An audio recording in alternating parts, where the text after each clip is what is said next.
Boa noite, queridos, graça e paz.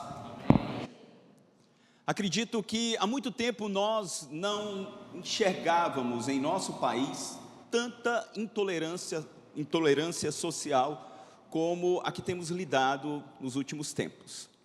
Numa época de uma mudança tão drástica no poder e no governo do nosso país, as ideias, valores, ideais dos homens afloram muito mais do que uma simples perspectiva política e econômica, mas de valores de existência social.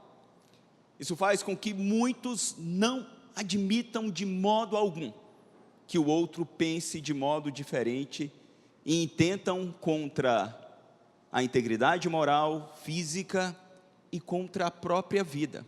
Às vezes pensamos que isso se restringe atualmente ao Brasil, mas é um pequeno retrato do que acontece no mundo inteiro. E quando nós falamos de geopolítica, por exemplo, neste mês, um jornalista saudita chamado Jamal, todos vocês viram, que era um crítico assíduo do governo de Riad, e já vivia nos Estados Unidos como refugiado, temendo pela sua própria vida, e trabalhava para o jornal americano Washington Post. Foi na Turquia, de onde era sua noiva, para poder se casar. E em Istambul, entrando no consulado saudita para ter a permissão do casamento, simplesmente para pegar a permissão, ele entra e de lá não sai. Ele é morto, é assassinado. Isso causou uma comoção mundial e todos viram nos jornais as pessoas em diversos lugares do mundo levantando cartazes escrito Justice for Jamal, ou Justiça por Jamal, para Jamal. Essa intolerância, esse ódio crescente no coração humano é uma triste constatação.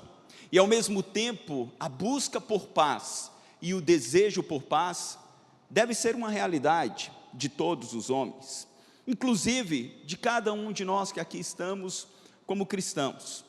A pergunta sincera que nós devemos nos fazer é: será que é possível, numa perspectiva sociológica e meramente humana, encontrarmos essa paz social que deveria existir entre os homens? É importante nós olharmos para a palavra de Deus e percebermos que a paz é um tema extremamente importante. Afinal de contas, o início da existência teve a sua fundação em um jardim tomado pela paz. Mas infelizmente o homem se rebela contra o seu Criador, esta paz é rompida, e Deus então possibilita novamente a paz, enviando o seu Filho. E é através dele, Jesus Cristo, que nós encontramos o caminho para a verdadeira paz e a oportunidade para reais pacificadores. Eu quero olhar com expectativa para este tema e encorajá-los a meditar nessa noite, abrindo as vossas Bíblias, no Evangelho de Mateus, capítulo de número 5, versículo de número 9. Mateus, capítulo 5, verso de número 9, apenas um versículo.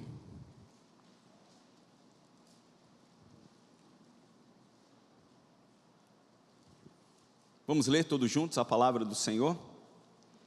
Bem-aventurados os pacificadores, porque serão chamados filhos de Deus. Uma vez mais, bem-aventurados os pacificadores, porque serão chamados filhos de Deus. Feche seus olhos, ore uma vez mais, peça para Deus falar ao seu coração, através da Escritura Sagrada. Pai, que privilégio nós temos de desfrutar da Tua presença, como filhos Teus no mundo caótico, cheio de conflitos e insegurança. Nós podemos descansar em Ti, cantar cânticos ao Deus verdadeiro, soberano, e poder, ó Deus, meditar na Tua palavra. Nesse instante que ela foi lida, Senhor, fala-nos, que todos os problemas e angústias que tentam nos roubar a atenção, eles possam dar lugar ao descansar em Tua palavra e a um ouvido sensível à Tua voz. Apesar de nós, Senhor, fala-nos em Cristo Jesus. Amém. Como falamos, irmãos, a paz é um tema central nas Sagradas Escrituras. Nós poderíamos dizer que toda narrativa humana pode ter como tópico a paz. o próprio Deus como promotor da paz. Quando nós olhamos para os dias do Novo Testamento, ou para este período especificamente, nós nos identificamos demais com o que vivemos hoje. Quando o Senhor vem na plenitude dos tempos, o povo de Deus, ou a nação de Israel, vivia um tempo de grande conflito político. Há 30 anos, 30 décadas antes da vinda do Senhor, Roma tinha tomado todo o mundo antigo e estabelecido o seu império. Este império, ele trouxe alguns benefícios para as nações, é verdade, e é por isso que este tempo fora chamado de plenitude dos tempos, porque as estradas foram liberadas e por isso surgiu aquele dizer que todas as estradas levam a Roma. Assim as pessoas poderiam transitar de uma nação para outra livremente, se aquela nação estivesse sob o domínio do Império Romano. O grego koiné se tornou um idioma falado por todos os homens, um idioma comum em todo o Império. A filosofia grega helênica, o pensamento grego também passa a dominar todas aquelas nações.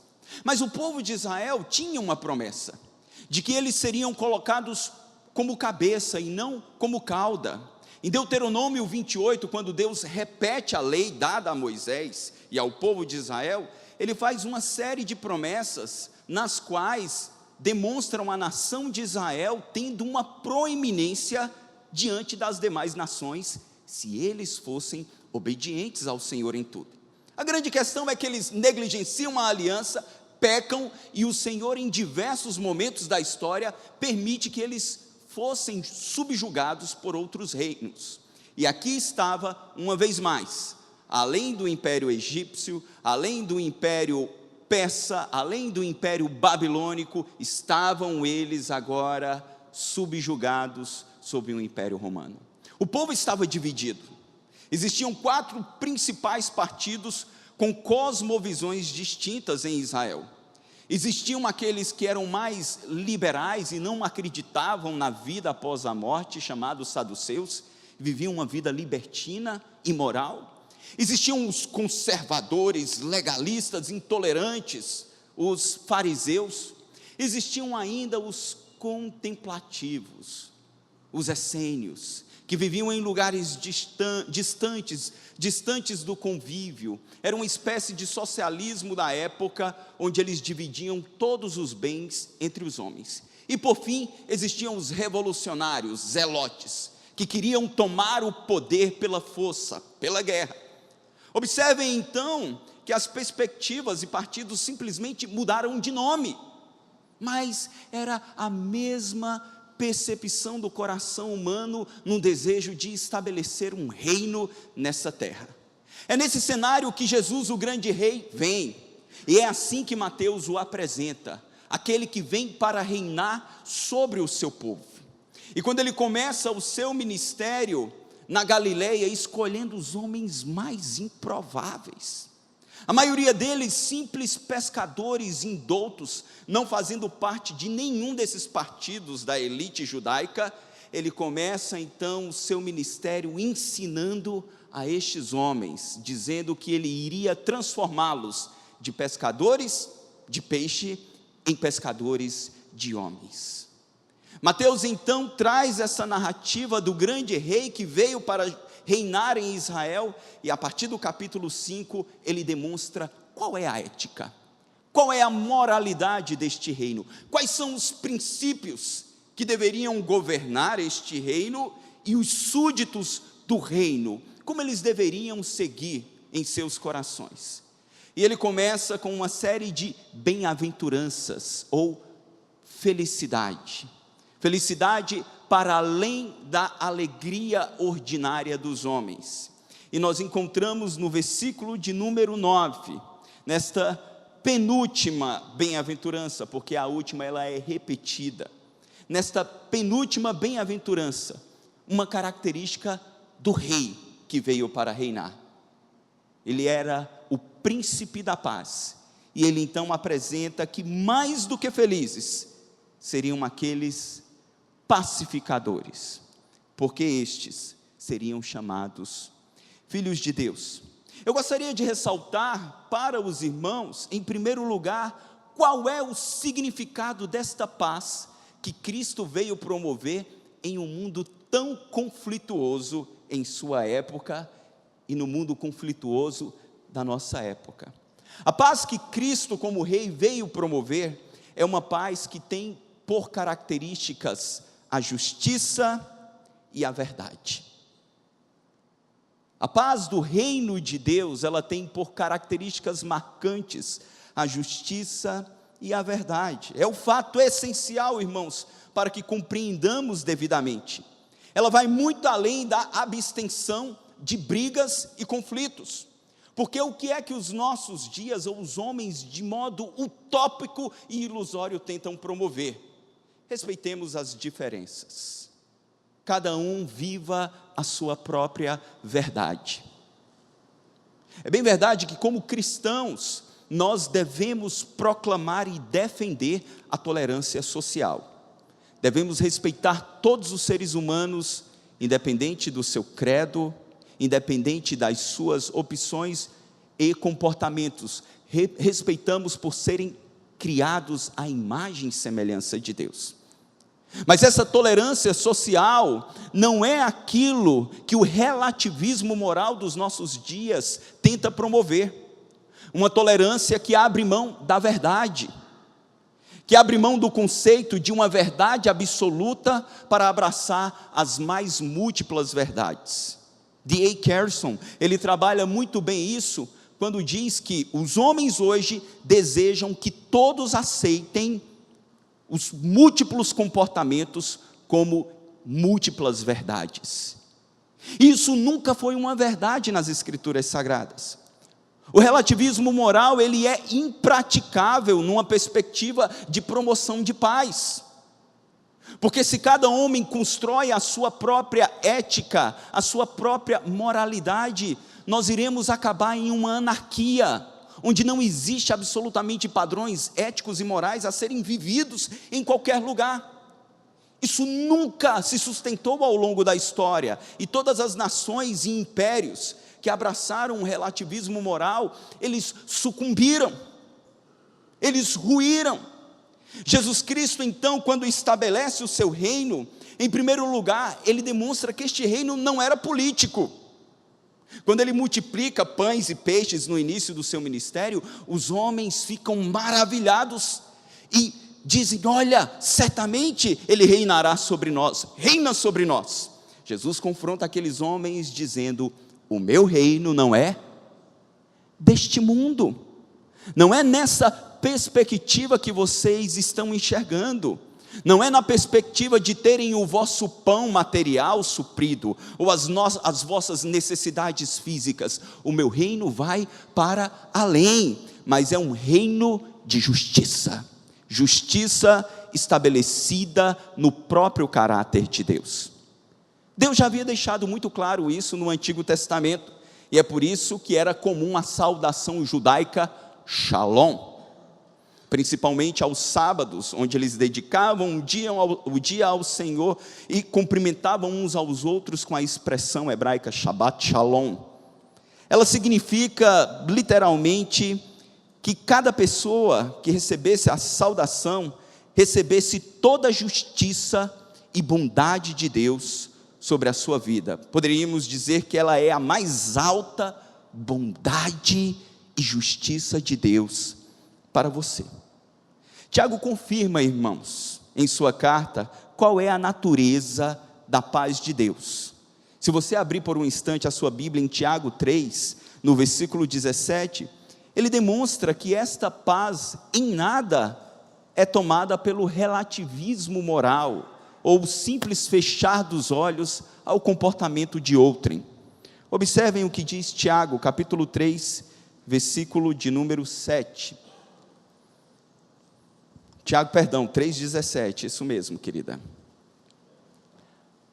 A sabedoria, porém, lá do alto, é primeiramente pura, depois pacífica, indulgente, tratável, plena de misericórdia e de bons frutos, imparcial e sem fingimento. A paz que vem de Deus é revestida de sua sabedoria. E aí os irmãos lembram muito bem a distinção entre inteligência e sabedoria. A inteligência é simplesmente o conhecimento acerca de fatos e verdades. Sabedoria é a capacidade de escolher devidamente aquilo que é melhor. Dr. David Jeremiah diz que inteligência é saber que tomate é uma fruta. Sabedoria é não colocar o tomate na salada de frutas. Ou seja, a sabedoria está intimamente ligada à capacidade de entender e discernir devidamente a vida e como se portar. A paz de Deus, ela é revestida de sabedoria por ter a justiça como característica primária. Duas pessoas não podem ficar em paz sem que elas reconheçam erros cometidos, que causaram conflitos entre elas. E para que haja reconhecimento de erros, é necessário ter uma base moral, uma ética que estabeleça o que é certo e o que é errado. A paz que ignora a impureza, a imoralidade, a promiscuidade, o comportamento odioso, ela não é paz bíblica e ela não é promovida pelo próprio Deus. Paz e pureza nunca se separam numa perspectiva bíblica, como o salmista disse no Salmo 85, versículo de número 10, nessa tradução NVI o texto diz: o amor e a fidelidade se encontrarão, a justiça e a paz se beijarão. Não existe paz onde a injustiça impera. A pergunta que nós devemos nos fazer neste mundo relativista é: qual é a base ética e moral para se estabelecer uma justiça? Os homens estão acusando, ou às vezes acusam, de um discurso religioso tomar a ética de uma nação, mas irmãos, não existe base ética e moral para nenhum lugar, se nós não partirmos de uma primícia de que existe um Deus soberano, Senhor da história, que regulamenta ética e moralidade para os homens. É importante nós trazermos essas verdades em nossa mente, de que jamais existirá paz em um mundo que ensina relativismo moral. O próprio Jesus Cristo disse isso. É importante, quando ele menciona esta bem-aventurança, lembrarmos que quando ele estava com os seus discípulos, ensinando aos discípulos, no próprio Evangelho de Mateus, se você andar algumas poucas páginas, no capítulo de número 10, perceba as palavras do Senhor. Mateus capítulo de número 10. Vejam a admoestação do Senhor acerca do que os discípulos iriam encontrar no mundo, no cumprimento de sua missão. Mateus 10, versículo de número 34.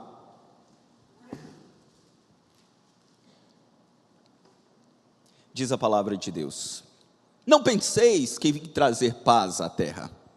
Não vim trazer paz, mas espada. Pois vim causar divisão entre o homem e seu pai, entre a filha e sua mãe, entre a nora e a sua sogra. Vamos ler juntos o 36? Assim, os inimigos do homem serão os da sua própria casa. Quem ama seu pai ou sua mãe mais do que a mim, não é digno de mim. Quem ama seu filho ou filha mais do que a mim, não é digno de mim. Juntos novamente o 38. E quem não toma a sua cruz e vem após mim, não é digno de mim. Quem acha a sua vida, perdê-la-á. Quem todavia perde a vida por minha causa, achá-la-á. O que Jesus estava demonstrando àqueles discípulos cheios de expectativa, que viram a glória do Cordeiro, no seu próprio chamamento, quando Pedro, junto com seu irmão, passa uma noite inteira pescando, não pega absolutamente nada, e no romper da manhã o Senhor diz: olha, anda com o teu barco e lança a rede naquele local. Ele lança a rede e as redes quase se rasgam de tanto peixe, e ele diz: Senhor, afasta-te de mim, porque sou homem pecador.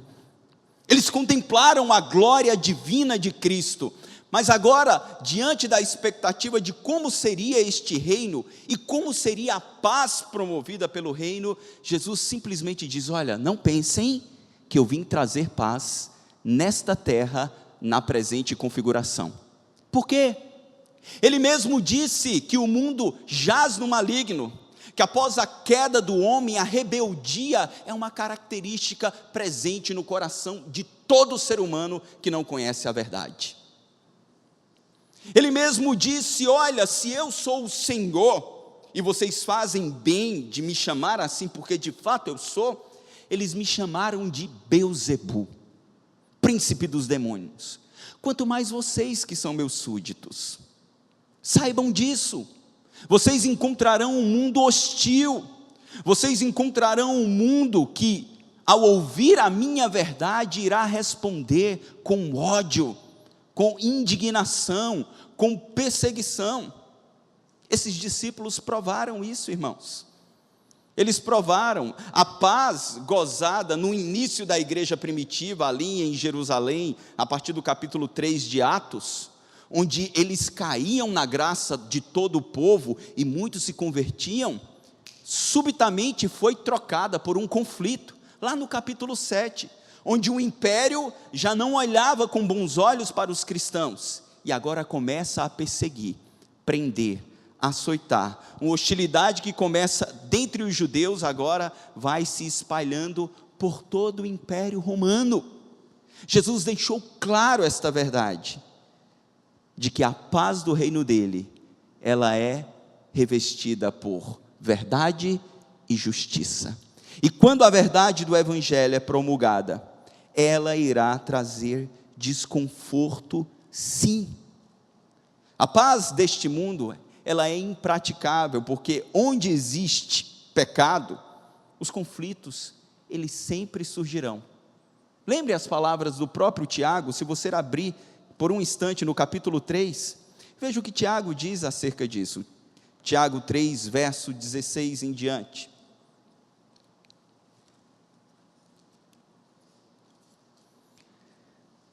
Ele diz: pois onde a inveja, a partir do 15 ele diz: esta não é a sabedoria que desce lá do alto, antes é terrena, animal e o quê? Demoníaca.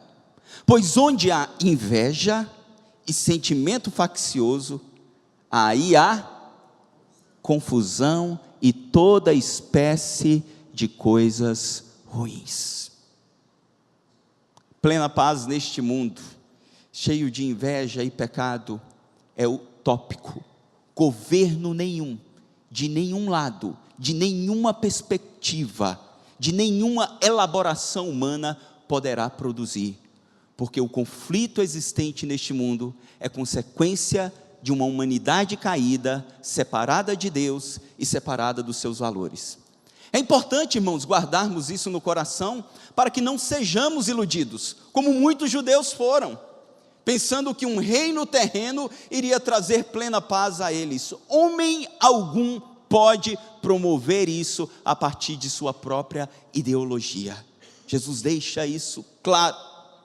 E daí, irmãos, nós encontramos uma segunda verdade maravilhosa nessa bem-aventurança, é que Deus, e tão somente Ele, é o autor da perfeita paz. Apenas Deus em Cristo Jesus promove verdadeira paz. Este shalom do Senhor foi prometido no Antigo Testamento. Se você observar lá em Levítico, capítulo de número 26, Levítico, voltemos à Torá, os livros da lei, Levítico 26, 6, veja o que o Senhor prometeu ao seu povo, ainda no início da nação. Levítico 26, verso 6. Ele diz: estabelecerei paz na terra, deitar-vos-ei, e não haverá quem vos espante. Farei cessar os animais nocivos da terra, e pela vossa terra não passará a espada.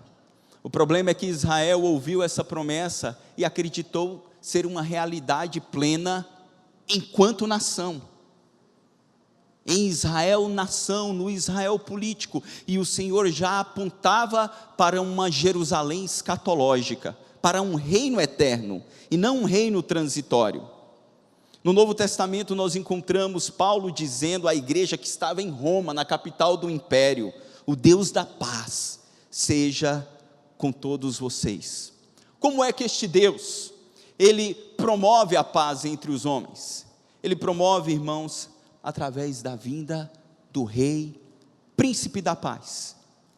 Então somente através de Cristo Jesus, o homem pôde ser reconciliado com o seu Criador. O motivo de tanto conflito, de tanto ódio, de tanta diferença, é porque o homem vive em inimizade, em primeiro lugar, com Deus. E essa inimizade com Deus Criador reverbera nas múltiplas relações, começando na família nuclear e se derramando nas mais diversas relações sociais. E é quando Deus então envia o seu Filho, como Paulo diz, nascido de mulher, para que reconciliasse o mundo com Ele mesmo. Efésios 2, no versículo de número 13, a palavra nos diz: mas agora em Cristo Jesus, vocês, que antes estavam longe, foram aproximados mediante o sangue de Cristo, pois Ele é a nossa paz, o qual de ambos fez um, e destruiu a barreira, o muro de inimizade. É tão somente quando nós compreendemos essa verdade básica do Evangelho, que nós iremos entender que nenhuma outra formulação humana, que nenhuma outra religião pode reconciliar o homem com Deus, apenas Jesus Cristo. É por isso que ele traz uma declaração absoluta de que Ele é o caminho, a verdade, a vida. Ninguém pode ir ao Pai senão por Ele, porque Ele foi aquele que nasceu em carne, viveu 30 anos, e quando estava prestes a iniciar o seu ministério, e nós olhamos para o capítulo 4 de Mateus, e percebemos o batismo dele diante de João Batista. João Batista olha para ele e diz: eis o Cordeiro de Deus, que tira o pecado do mundo. João contempla em Cristo, o único que veio na terra para sofrer o castigo que nos traz a paz. A justiça de Deus que deveria ser aplicada sobre as nossas vidas, fazendo com que sofrêssemos eternamente a punição pelos nossos próprios pecados, agora é derramada sobre Cristo, sobre Ele, e Ele sofre toda a pena, toda a culpa, para que nós fôssemos finalmente reconciliados com Deus e tivéssemos paz com Ele. É exatamente isso, irmãos, que Paulo fala quando está mencionando as bênçãos oriundas da justificação, lá no capítulo 5 de Romanos. No capítulo 5 de Romanos, Paulo começa com uma exultação, falando dos elementos ou bênçãos oriundas da justificação, do fato de Deus ter nos declarado justos em Cristo. Observe por um instante, Romanos 5, a partir do versículo de número 1. O texto sagrado nos diz: justificados, pois, vamos ler juntos? Justificados, pois, mediante a fé,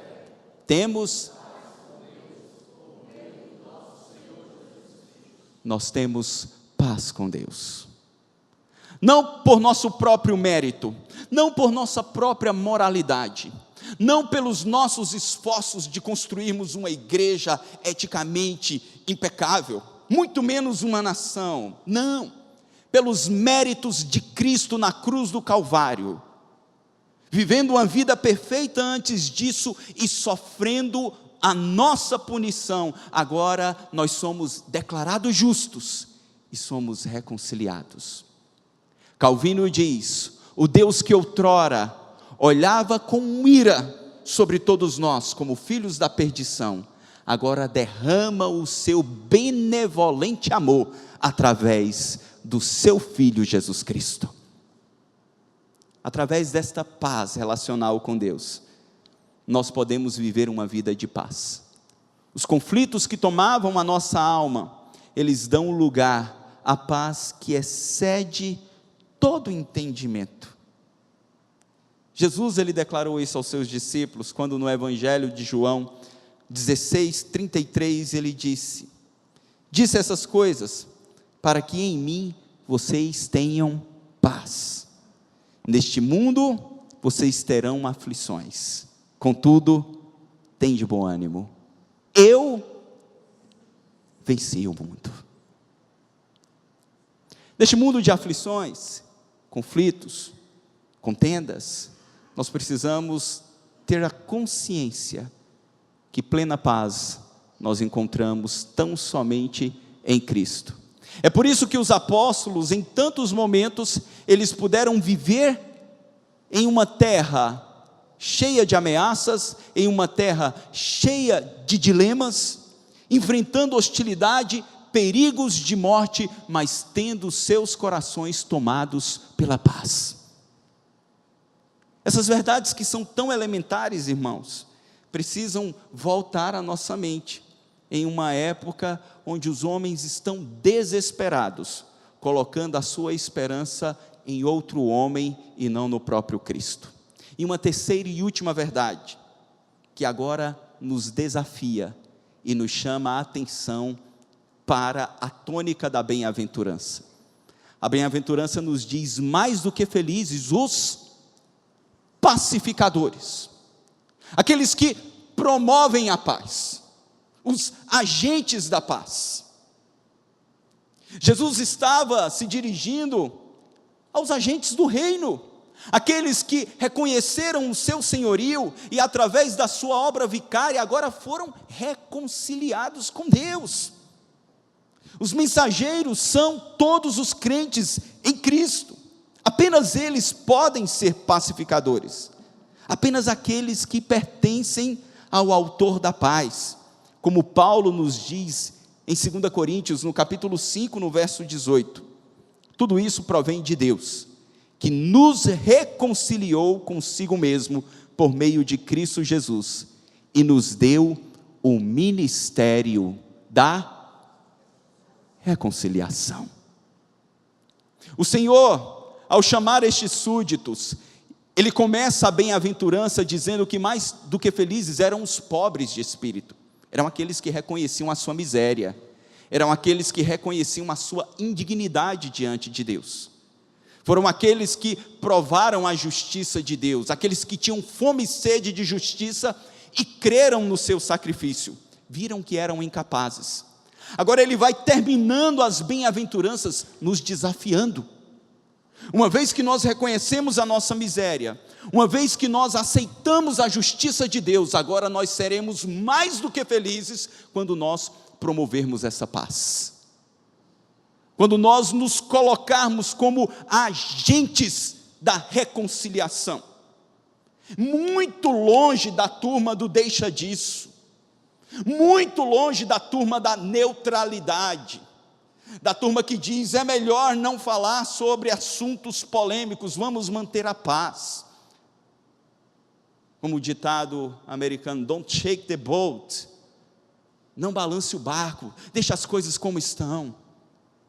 Não é esse tipo de paz que Cristo nos chama a promover, mas é a paz que, ao levantar a justiça e a verdade, ela aponta para o único caminho de redenção, o Filho de Deus que tira o pecado do mundo.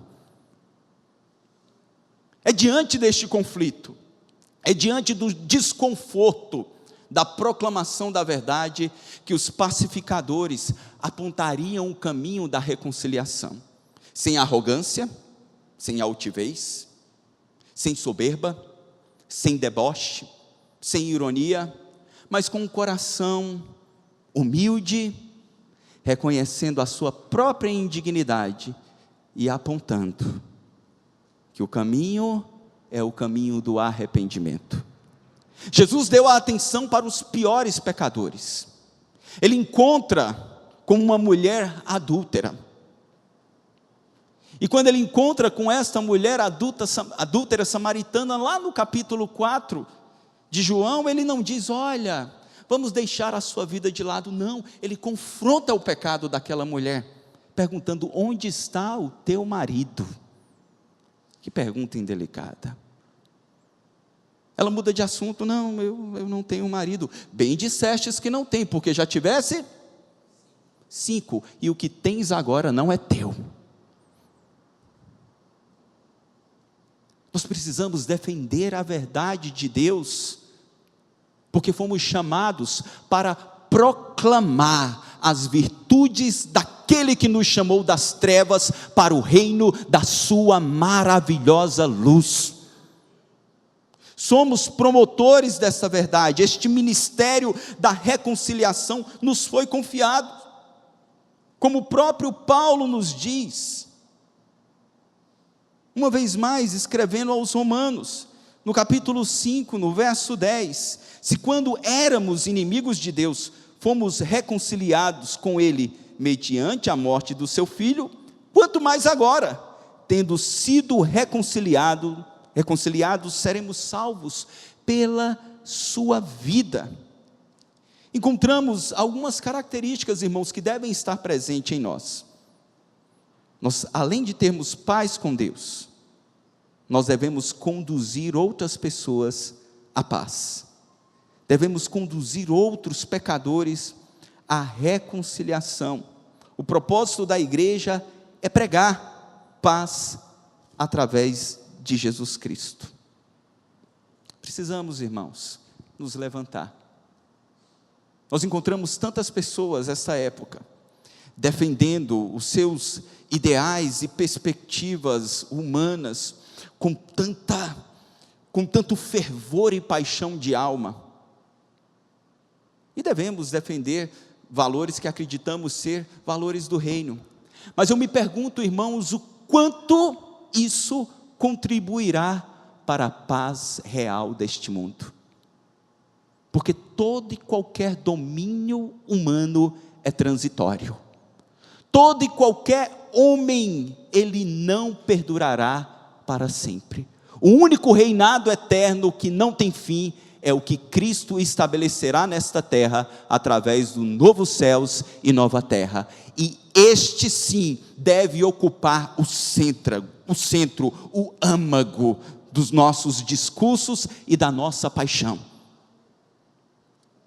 Nós somos promotores dessa paz, somos promotores dessa reconciliação. Ser um pacificador, irmãos, nós devemos ajudar outros que estão desesperados em busca de paz. Se você olhar no Evangelho de Mateus mesmo, no capítulo de número 5, nos versos 23 e 24, veja o que o Senhor nos diz sobre a importância da reconciliação.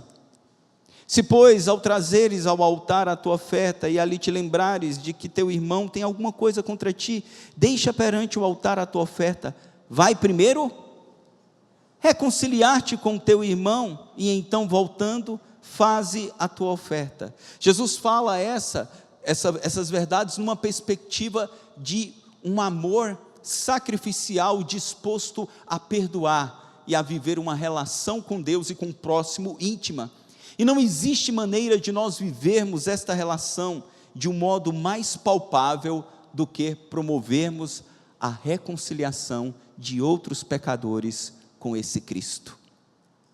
Há uma estatística de que 95% dos cristãos nunca conduziram outra pessoa à fé em Cristo. 95% dos cristãos nunca promoveram genuína paz no coração de outras pessoas. Isso é um dado estarrecedor. Isso é um dado que nos choca, porque nós fomos chamados para isso, existimos para isso, e essa bem-aventurança nos conclama a não apenas apontarmos o mundo, o seu pecado, mas principalmente apontarmos a este mundo o caminho da paz, o caminho da reconciliação. E a consequência, irmãos, ela é clara e objetiva. Mais do que felizes são estes que promovem esta paz, porque eles serão chamados filhos de Deus. Todos os filhos de Deus são chamados a promover o nascimento de outros filhos, eleitos antes da fundação do mundo. Como Paulo disse em Romanos, capítulo de número 8, verso 17. Ele declara: se somos filhos, então somos herdeiros. Herdeiros de Deus e co-herdeiros em Cristo Jesus. Se com Ele sofremos, também com Ele seremos glorificados. Pedro nos lembra de que nós somos uma nação santa, um sacerdócio real, um povo adquirido de propriedade exclusiva, chamados para anunciar a glória daquele que nos chamou das trevas para o reino da sua maravilhosa luz. Que nós tenhamos essa disposição, irmãos, e que possamos declarar a este mundo ao sairmos daqui, quer no convívio do cafezinho, no intervalo de trabalho, quer na rede social que nós utilizamos, tomada por todo tipo de fake news de todos os lados, que nós possamos compartilhar a verdadeira mensagem, a maior mensagem, a mais gloriosa mensagem, que Deus amou o mundo de tal maneira, que deu seu Filho unigênito, para que todo aquele que nele crê, não pereça, mas tenha a vida eterna. Você crê no poder dessa mensagem? Crê no poder deste evangelho, de transformar vidas, de trazer paz a corações conflituosos, a corações tomados pelo ódio, pela mentira? É tão somente este evangelho.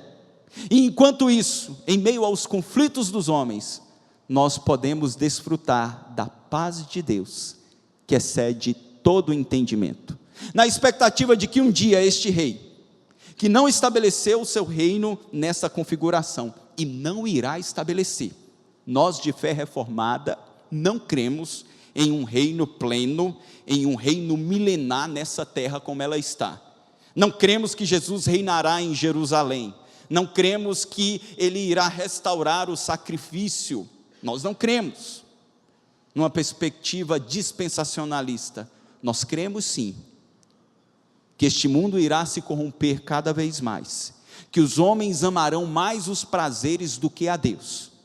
Cremos que a igreja será perseguida, não apenas num lugar ou noutro, mas em todos os cantos. Mas cremos também que quando os homens menos esperarem, no ressoar da trombeta, os céus se abrirão, Ele surgirá nas nuvens com poder e grande glória, e todo joelho se dobrará, toda língua confessará que Jesus Cristo é o Senhor.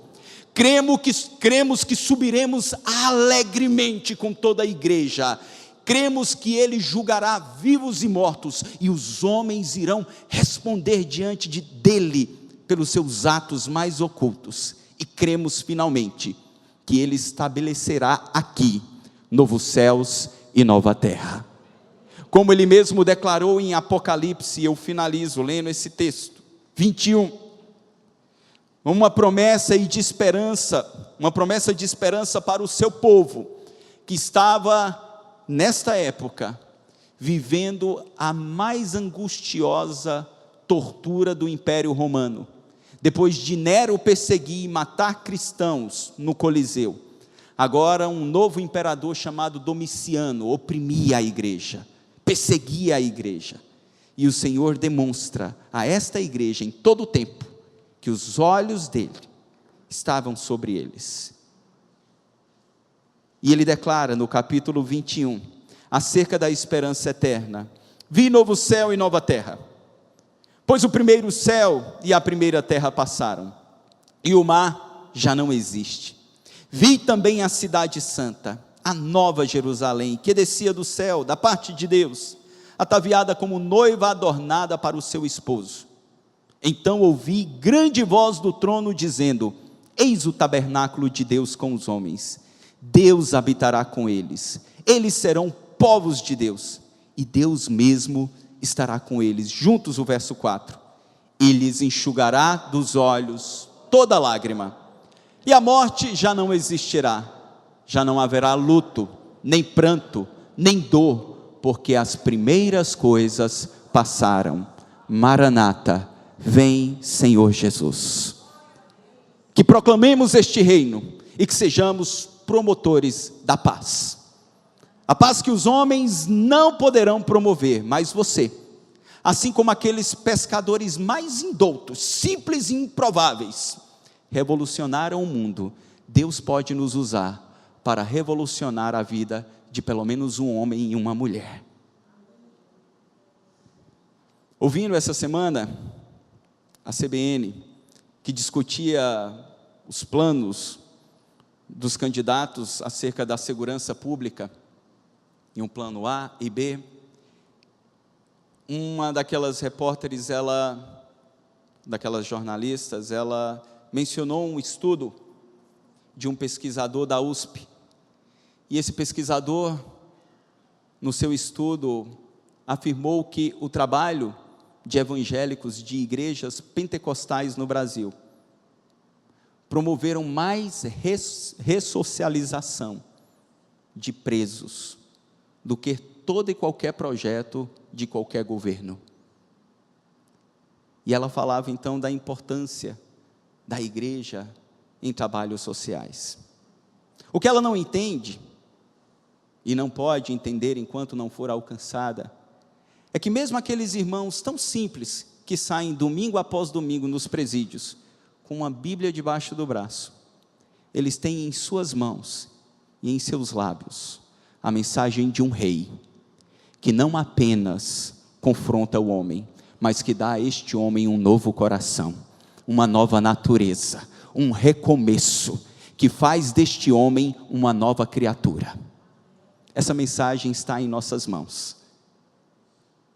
Essa reestruturação social se dará através da igreja, quando Deus alcançar os seus eleitos, e Ele voltar dos céus, estabelecendo um novo reino nessa terra. Que nós proclamemos esta verdade. Vamos orar? Feche os seus olhos, coloque o seu coração diante de Deus, e diga: Senhor, eu quero proclamar esta paz, eu quero ser um agente da Tua paz, não de uma paz fictícia, que fecha os olhos ao mal, que chama de bem o que é mal, e de mal o que é bem, ou o que é bom.